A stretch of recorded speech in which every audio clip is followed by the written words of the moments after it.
Hello बच्चा लोग, स्वागत है आप सभी का आपके अपने इस यूट्यूब चैनल निर्जीव ज्ञान पर। बच्चों, जैसा कि आप सभी को पता है, हम क्लास 12th की फिजिक्स पढ़ रहे हैं और इलेक्ट्रोस्टैटिक चैप्टर पढ़ रहे हैं। अभी तक हमने जो है इलेक्ट्रिक चार्ज के बारे में पढ़ा था, उसके बाद सुपर कूलम्ब्स लॉ पढ़ा, फिर सुपरपोजिशन प्रिंसिपल पढ़ा, मेथड्स ऑफ चार्जिंग, ये सारी चीजें हम पढ़ चुके हैं। लास्ट वीडियो में हमने जो है इलेक्ट्रिक फील्ड के बारे में समझा था। इलेक्ट्रिक फील्ड का बेसिक कॉन्सेप्ट क्या है उसको समझने की कोशिश करी थी। आज की इस वीडियो में हम जो है इस टॉपिक को पढ़ेंगे, electric field due to a point charge. एक पॉइंट चार्ज से जो इलेक्ट्रिक फील्ड होती है उसका क्या फॉर्मूला है, और एक दो न्यूमेरिकल देखेंगे। बेसिकली इसका प्रॉपरली पूरा कॉन्सेप्ट समझने की कोशिश करेंगे। तो चलिए स्टार्ट करते हैं। Electric field due to a point charge. मान लो हमारे पास कोई पॉइंट चार्ज है, ये प्लस क्यू, ठीक है जी।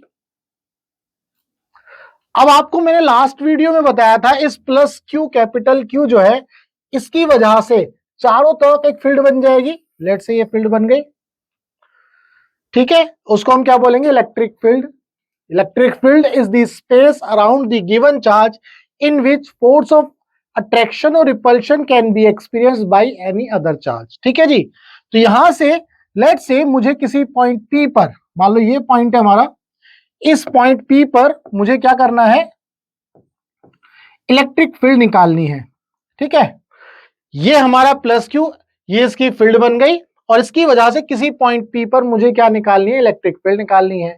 यही होगा electric field due to a point charge. ये plus capital Q, this is the point charge, और पी पॉइंट पर हमें इलेक्ट्रिक फील्ड निकालनी है। तो लास्ट वीडियो में मैंने बताया था, जब भी आपको किसी भी पॉइंट पर इलेक्ट्रिक फील्ड निकालनी है तो आप क्या करोगे? यहां पर क्या रखोगे? क्यू नॉट रखोगे, यूनिट पॉजिटिव टेस्ट चार्ज। हमने क्या किया? यहां पर एक यूनिट पॉजिटिव टेस्ट चार्ज रख दिया, ठीक है जी। ये रख दिया हमने यूनिट पॉजिटिव टेस्ट चार्ज। अब हम क्या करेंगे? इस यूनिट पॉजिटिव टेस्ट चार्ज पर इस प्लस क्यू की वजह से फोर्स निकालेंगे। क्योंकि ये प्लस क्यू है, ये प्लस क्यू नॉट है, तो दोनों प्लस है, तो इसका मतलब फोर्स ऑफ रिपल्शन होगा। ये प्लस क्यू इसको दूर भगाएगा, तो इसका मतलब इसके ऊपर जो फोर्स लगेगा वो इस डायरेक्शन में लगेगा, ठीक है जी। तो यहां पर अगर मैं बात करूं कूलम्ब्स लॉ के हिसाब से, फोर्स क्या हो जाएगा? एक बात और ध्यान रखेंगे, ये जो चार्ज है, ये जो सिस्टम है, ये किसमें? फ्री स्पेस में है। किसमें है? ये सब फ्री स्पेस, ठीक है जी। तो F क्या हो जाएगा कूलम्ब्स लॉ के हिसाब से? के क्यू, भाई फॉर ये कैपिटल क्यू है, इनटू क्यू नॉट, के क्यू नॉट अपॉन में, लेट्स से कि ये जो डिस्टेंस है इनके बीच में, ये कितनी है भाई? ये आर है। मैं यहां लिख देता हूं, ये डिस्टेंस जो है आर है। तो यहां से ये आ जाएगा के क्यू बाई के क्यू नॉट अपॉन में आर स्क्वायर। ये फोर्स आ गया। अब हमने लास्ट वीडियो में इलेक्ट्रिक फील्ड का फॉर्मूला पढ़ा था, इलेक्ट्रिक फील्ड इंटेंसिटी का। वो क्या था? E is equal to F upon में क्यू नॉट। एफ हमारे पास है ही, K capital Q naught upon में आर स्क्वायर, और ये क्यू नॉट इसके नीचे है तो यहां पर क्यू नॉट आ गया। अब ये क्यू नॉट से ये क्यू नॉट उड़ गया, तो आपके पास इलेक्ट्रिक फील्ड आ गई due to the point charge at point P. वो कितनी आ गई? के कैपिटल क्यू अपॉन में आर स्क्वायर। उम्मीद करता हूं ये चीज आपको क्लियर हो गई। के क्यू अपॉन में आर स्क्वायर, ये जो है इलेक्ट्रिक फील्ड है due to the point charge. अब अगर मैं इस इलेक्ट्रिक फील्ड को कुछ इस तरह से भी लिख सकता हूं, के का फॉर्मूला क्या होता है? 1 अपॉन में 4 pi epsilon not into capital Q upon में आर स्क्वायर, ऐसे भी लिखा जा सकता है। उम्मीद करता हूं ये चीज आपको क्लियर हो गई। This is the electric field due to a point charge. अब हम क्या करेंगे? इस इलेक्ट्रिक फील्ड को हम जो है यहां पर ये पॉइंट चार्ज की वजह से निकाला, कहां पर? फ्री स्पेस में। अगर मैं इसी चार्ज, इसी सिस्टम को कहां रख दूं? मीडियम में। तो अगर मैं मीडियम की बात करता हूं, लेट्स से इन मीडियम जिसके अंदर डाइलेक्ट्रिक कांस्टेंट क्या है? के है। इसका डाइलेक्ट्रिक कांस्टेंट क्या? के है इसका डाइलेक्ट्रिक कांस्टेंट, जिसको हम रिलेटिव इलेक्ट्रिकल परमिटिविटी भी बोलते हैं, एप्सिलॉन आर। आपको पता होगा के और एप्सिलॉन आर जो है ये क्या है? डाइलेक्ट्रिक कांस्टेंट है। अब हमने क्या किया? सिस्टम को किस में रखा, मीडियम के अंदर। जब हम मीडियम के अंदर रखेंगे तो बेसिकली यहां पर इलेक्ट्रिक फील्ड का जो फॉर्मूला है 1/4πε0 Q/r, तो अगर मैं इलेक्ट्रिक फील्ड निकालूंगा किसके अंदर, मीडियम के अंदर, तो क्या हो जाएगा 1/4πε_m, ये मीडियम के अंदर आ गया 1/4πε_m into Q/r²। Same charge same distance. तो अब मुझे पता है एप्सिलॉन आर या फिर डाइलेक्ट्रिक कांस्टेंट के, ये किसके इक्वल होता है, एप्सिलॉन m अपॉन में एप्सिलॉन नॉट के। तो यहां से एप्सिलॉन m निकाला जा सकता है, वो कितना हो गया, epsilon R into epsilon naught या फिर k इंटू एप्सिलॉन नॉट। ठीक है जी। अब ये k डाइलेक्ट्रिक कांस्टेंट है, मैं इस वैल्यू को उठा करके ये जो मीडियम जो फ्री स्पेस में था 1/4πε0 Q/r², इस एप्सिलॉन नॉट की जगह मैं क्या रख दूंगा, इस एप्सिलॉन नॉट की जगह मैं क्या रख दूंगा, सॉरी इस एप्सिलॉन m की जगह मैं क्या रख दूंगा, k एप्सिलॉन नॉट रख दूंगा। तो यहां से E मीडियम हो जाएगा 1/4π एप्सिलॉन m की जगह आ जाएगा k epsilon not into Q/r²। तो अब आप ध्यान से देखिए, इलेक्ट्रिक फील्ड जो है मीडियम के अंदर वो क्या हो जाएगी, ध्यान से देखो, ये पूरी की पूरी वैल्यू, ये वाली जो वैल्यू है, ये पूरी वैल्यू, ये क्या है, ये आपकी E नॉट है, या E मतलब जो पॉइंट P पर था मीडियम के अंदर, और ये आगे आपका K। तो यहां से एक फॉर्मूला ये बन जाता है, अगर हम electric field due to a point charge किसी मीडियम के अंदर निकालते हैं तो क्या हो जाएगा, electric field in free space divided by dielectric constant. उम्मीद करता हूं ये चीज आपको क्लियर हो गई। अगर आपको ये चीज आसानी से समझ में आ गई तो इसका ये मीनिंग है कि देखो, ई जो मीडियम, अगर ये क्यों के है वो क्या होता है, ग्रेटर देन 1 होगा। अगर के ग्रेटर देन 1 होगा तो इलेक्ट्रिक फील्ड मीडियम के अंदर जो है वो कम आएगी देन फ्री स्पेस, ये इसका मीनिंग है। ठीक है भाई, भैया के की वैल्यू क्या है, 1 रहे, मतलब 1 से ज्यादा होगी, के की वैल्यू क्या 1 से ज्यादा होगी तो मीडियम में क्या हो जाएगी, ये वैल्यू कम हो जाएगी। भाई मान लो फ्री स्पेस में इलेक्ट्रिक फील्ड 10 न्यूटन पर कूलम है, अब मीडियम ले लिया 2 डाइलेक्ट्रिक कांस्टेंट, तो 2 5 10, तो 5 आ गया मीडियम के अंदर, है ना। तो इलेक्ट्रिक फील्ड जो मीडियम के अंदर है वो फ्री स्पेस से हमेशा क्या रहेगी, कम रहेगी। यहां से एक बात आपको ये समझ में आ गई। अब इसके अंदर दूसरी चीज, अगर मैं electric field due to a point charge, ये जो आया था, ये आया था हमारा के कैपिटल Q अपॉन में r², ये के वो है जो इलेक्ट्रोस्टैटिक कांस्टेंट है ना, ध्यान रखना, ये इलेक्ट्रोस्टैटिक फोर्स कांस्टेंट था जिसकी वैल्यू 9 × 10⁹ होती है, ये वो के है। तो डाइलेक्ट्रिक कांस्टेंट से कंफ्यूजन में बता रहा, मैंने यहाँ पर डाइलेक्ट्रिक कांस्टेंट बताया है, कहां कहां पर डाइलेक्ट्रिक कांस्टेंट है, ये डाइलेक्ट्रिक कांस्टेंट था ये। ठीक है, तो इसको जो फॉर्मूले में ये जो के है ये इलेक्ट्रोस्टैटिक फोर्स कांस्टेंट है, तो E = KQ अपॉन में r²। अगर मुझे वेक्टर फॉर्म में निकालना है, किस में निकालना है भाई, वेक्टर फॉर्म में, तो हम वेक्टर फॉर्म में कैसे निकालते हैं, आपको ये पता है कि जो भी आपको अगर कभी कोई वेक्टर बताना होता है, अगर आपको लेट से ये फोर्स है, मैं एक एग्जांपल लेके बताऊंगा, मान लो ये फोर्स वेक्टर फॉर्म में है, तो मैं क्या लिखूंगा, फोर्स का मैग्नीट्यूड लिखूंगा और जो है यूनिट वेक्टर लगाऊंगा साथ में। भाई फोर्स का वेक्टर, फोर्स का मैग्नीट्यूड और यूनिट वेक्टर, यही तो हम लिखते हैं। जैसे वेक्टर हम लिखते हैं ना, लेट से वेक्टर A = 2i कैप है, तो 2 मैग्नीट्यूड हो गया, i कैप क्या, यूनिट वेक्टर। तो यूनिट वेक्टर क्या बताता है, डायरेक्शन बताता है कि किस डायरेक्शन में है। सिमिलरली मैं यहां पर इसको यूज करूंगा वेक्टर फॉर्म में लिखने के लिए, तो E = क्या हो जाएगा, KQ अपॉन में r² और r कैप। r कैप क्यों लिखा है, यहां ध्यान से देखेंगे, क्योंकि जो फोर्स है वो इसी डायरेक्शन में है। ध्यान से देखो, जो फोर्स है इस डायरेक्शन में है ना, जब फोर्स इस डायरेक्शन में और इसी डायरेक्शन में आपका r है, जब फोर्स इस डायरेक्शन में, r भी इसी डायरेक्शन में, तो r का मैं कैप ले लूंगा, यानी कि यूनिट वेक्टर ले लूंगा। यहां से हम इसको इस तरह से लिख सकते हैं, KQ/r आर स्क्वायर, तो यहां से ई वेक्टर फॉर्म में आ गया। अब मैं ई वेक्टर फॉर्म में एक और तरीके से लिख सकता हूं, के क्यू अपॉन में आर क्यूब और ये आर वेक्टर। ऐसे भी लिखा जा सकता है और ऐसे भी लिखा जा सकता है। ठीक है जी, ये यूनिट वेक्टर के फॉर्म में है, ये बेसिकली डिस्प्लेसमेंट वेक्टर के फॉर्म में है, या आप ऐसा बोल सकते हो पोजीशन वेक्टर के फॉर्म में है।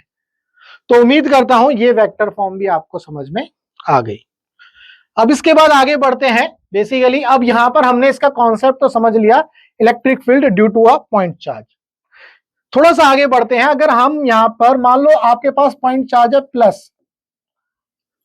प्लस क्यू, है ना, तो यहां पर यह बात आपको याद रखनी है, पॉजिटिव वाला जो पॉइंट चार्ज है उससे इलेक्ट्रिक फील्ड लाइंस क्या होती है, निकलती है। पॉजिटिव वाले से इलेक्ट्रिक फील्ड लाइंस क्या होती है, निकलती है। ये पॉइंट आपको याद रखना है। ठीक है जी, ये मैंने लास्ट वीडियो में भी बताया था। अगर आपके पास नेगेटिव चार्ज है तो इलेक्ट्रिक फील्ड लाइंस जो है आपकी एंटर करेंगी। इस तरह से आपको याद रखना है, नेगेटिव चार्ज में इलेक्ट्रिक फील्ड लाइंस क्या होती हैं, एंटर करती हैं। ये आपको समझना है। पॉजिटिव चार्ज से रेडियली आउटवर्ड होंगी, नेगेटिव पॉइंट चार्ज में रेडियली इनवर्ड होंगी। ये पॉइंट भी आपको याद रखना है।